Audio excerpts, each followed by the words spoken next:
always bring you amazing things you need to look out for as far as car is concerned. Like I always say, it is a different thing to buy a car. It is also another different thing entirely to take care of the car. So car is too expensive, so you cannot afford to buy a car with huge sum of amounts of money and then you don't take care of it. So we are just helping you. It's not our car, it's not my car, it's not only Ray's car, it's your car, but we care about you. We are more concerned about your money that you've used to buy this car. All right, so Eagle FM got you. All right, so the number one thing that I have here I want to start with in terms of those things that causes car fire incidents, all right, is overheating. Some of us would drive these cars and we don't even look at the dashboard.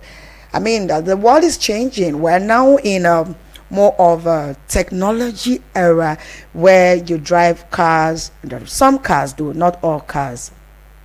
You drive cars and you're seeing your dashboard is showing you different colors of light. It means this, it means that, it means that, and all of that. There was this time in my life I was not too, I don't know much about cars as a then, so I'll just see now for driving cars. So each time I noticed that there was this particular sign, one light at the dashboard that never goes off.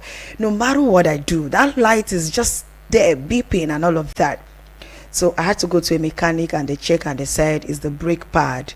So the brake pad has been changed, but they were supposed to use a machine to clear that constant light reflecting on the dashboard, but they did not. I said, oh boy, clear the reflection, because for me, once I see that light on the dashboard, it scares me. I feel like, oh my god, what is happening? Maybe something is wrong, maybe I need to fix that one or this one. So it took me a while to understand that even your tire, if it's not gauged, you can see it on your dashboard while you're driving.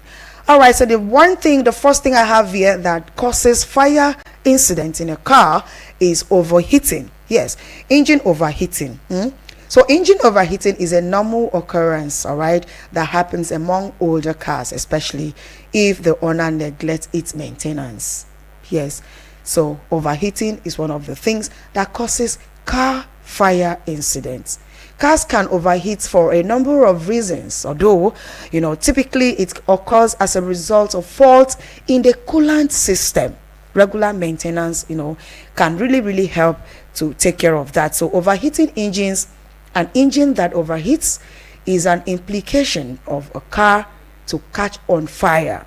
An example of the causes of a car fire and how a problem can lead to all of that. So an overheating engine may be as a result of a design flaw or can be fixed with a software upgrade and all of that.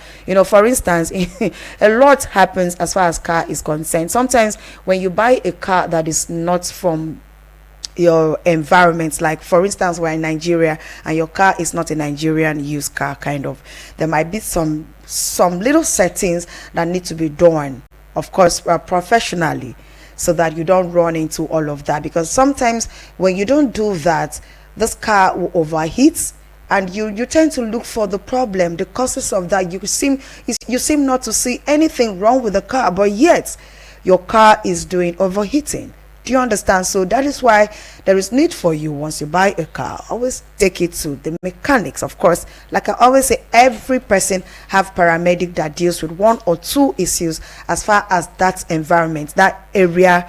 If there are paramedics at that field, they know what to do. So when you buy a car, there is need for you to always go check it out. Let them know the electronic aspect of it. Is everything in order? Is the pointer and all of that, is everything in order or not? So there is need for us to always put that in place. All right, so next that I have here is the catalyst.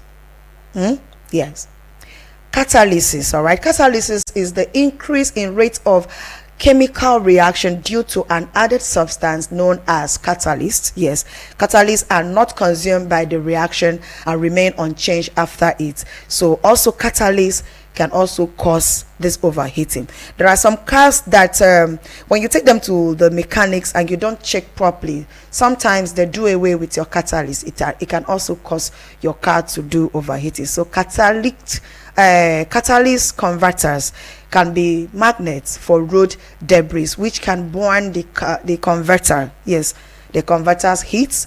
The heat, has this heat shield like that is covering it. So a converter without a heat shield can quickly catch fire. So when you have that converter, there's a shell that covers it, that enables the car to move conveniently, I beg your pardon, without stress.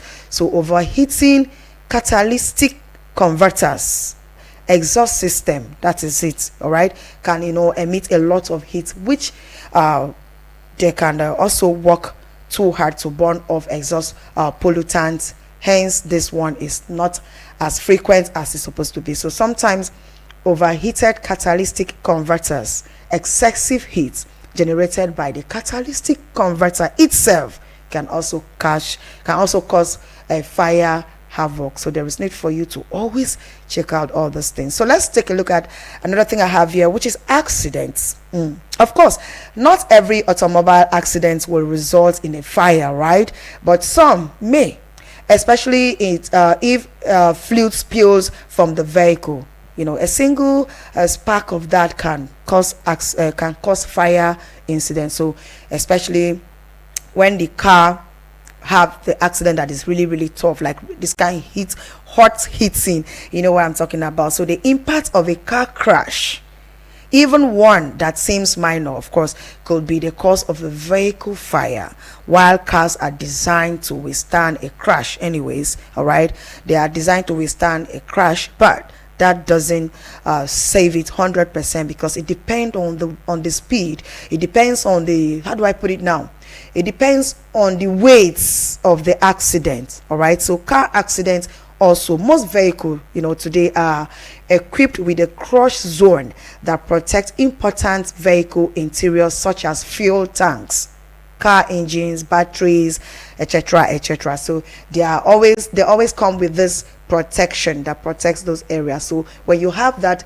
heat accident, it is very, very difficult for the fuel tank to open like immediately. But some cases, depending on the weight of the accident, it can also cause the car fuel to spill, and when that happens, of course, a lot can also cause fire incident. So let's talk about poor maintenance.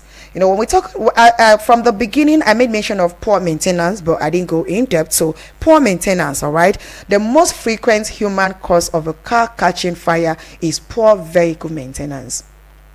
Some persons, I entered along one time where the man was using his hands to adjust the wire in the car, and the car actually started.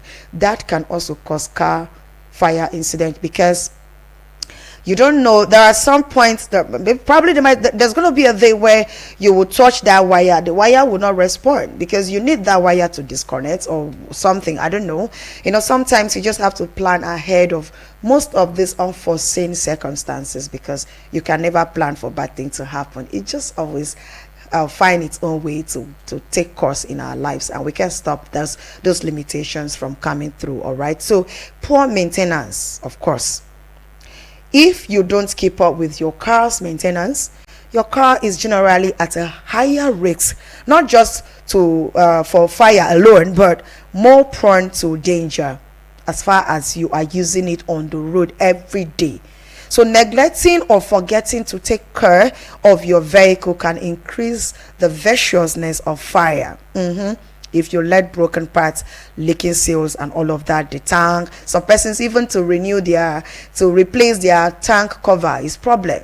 They'll be managing it like that, putting your life at risk. For why? So poor maintenance, of course, is the number one causes of car fire incident. And of course, many people think that being lazy is not that much of a problem. Of course it is.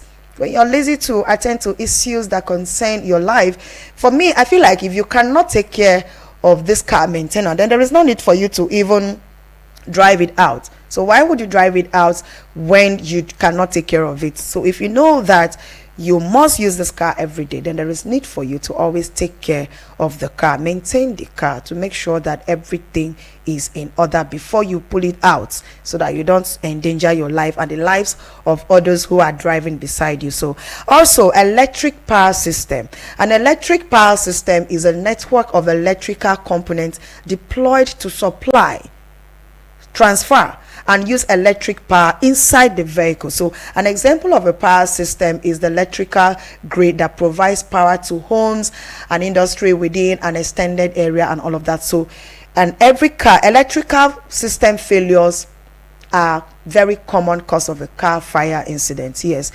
especially the car batteries, for example, serve to supply electrical power to starter, motors, and ignition. Do you understand?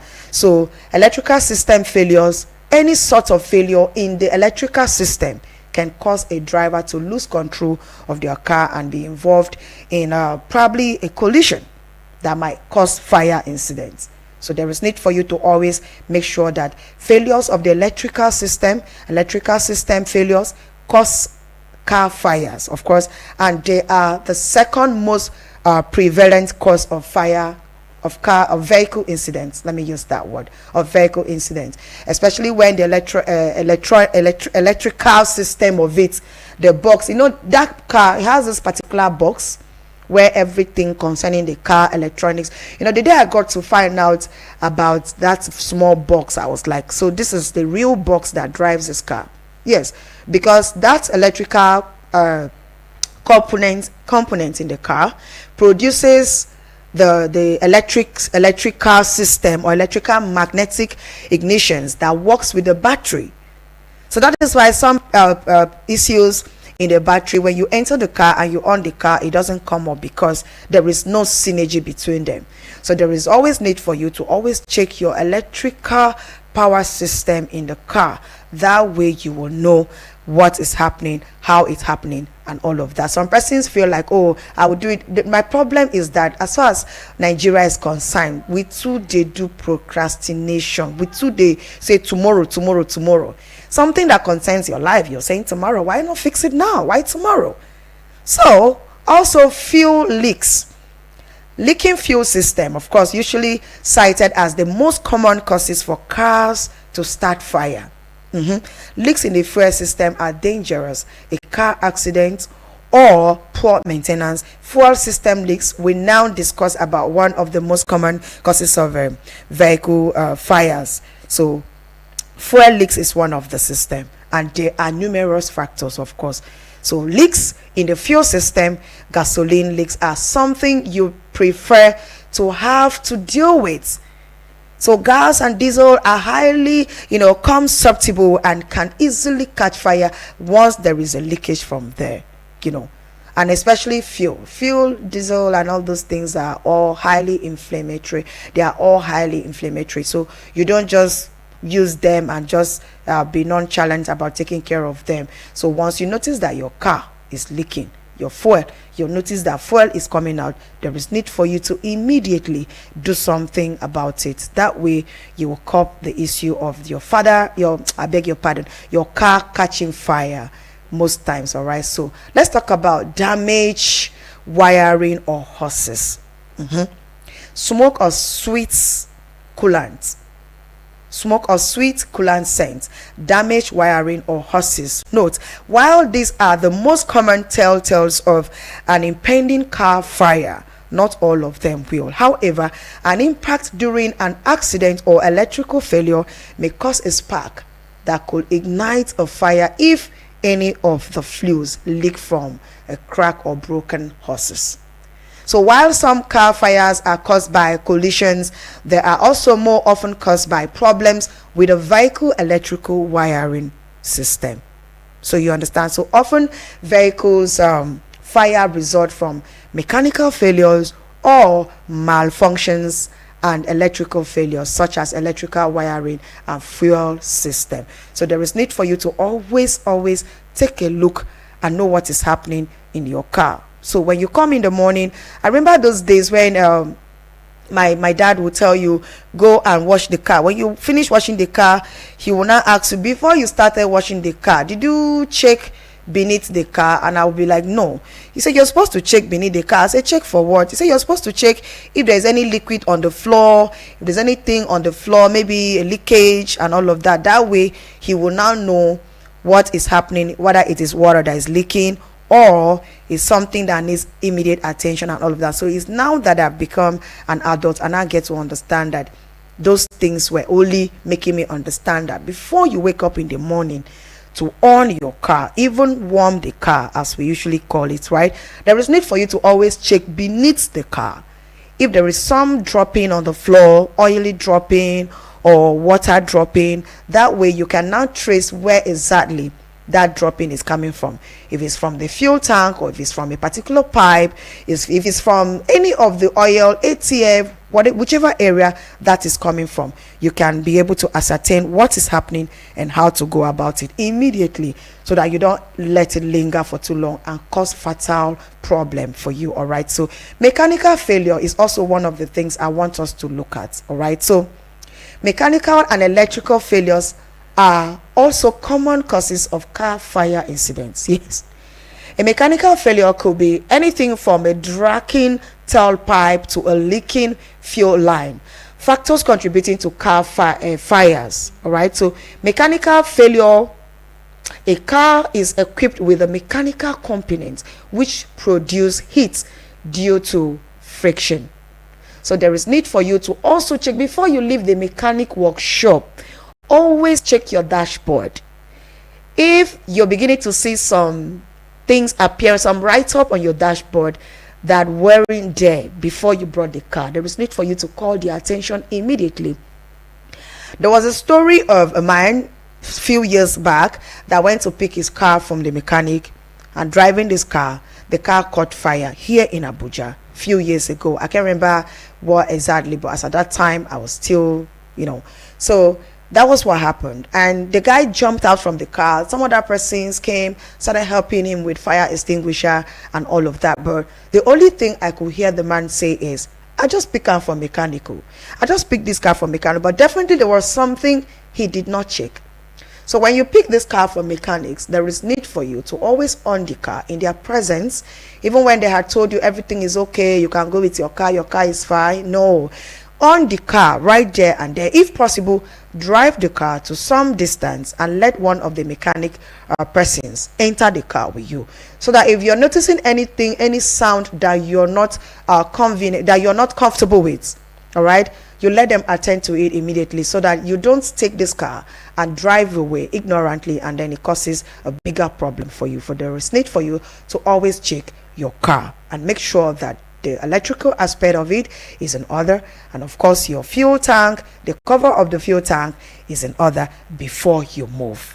All right, people, this is still the Sunny Side Show, of course, but right now is a Top Gear segment where we talk about how to maintain your cars and some of those things you need to look out for your car well-being. All right, the same way you look out for yourself is the same way we urge you to look out for your car. And today we are talking about causes of car fire incidents. And if you are just joining, then we've talked about overheating. Also, we talked about catalyst. We talked about fluid leak. We talked about electrical failure, accidents, and also the poor maintenance of the car. Right about now, we're talking about the electrical power failure in the car can also cause fire incident, and that is because a lot of people are so ignorant to things that matters, which is vehicle. I mean, this vehicle practically takes you from one place to another, so it's more like the car is your leg, so you move around with this car. So why not do the needful to make sure that your car is in order, and also to make sure that you are safe. It's not just about the car being in order, but also about your safety. So your safety measures are very, very important as far as car is concerned. I mean, car is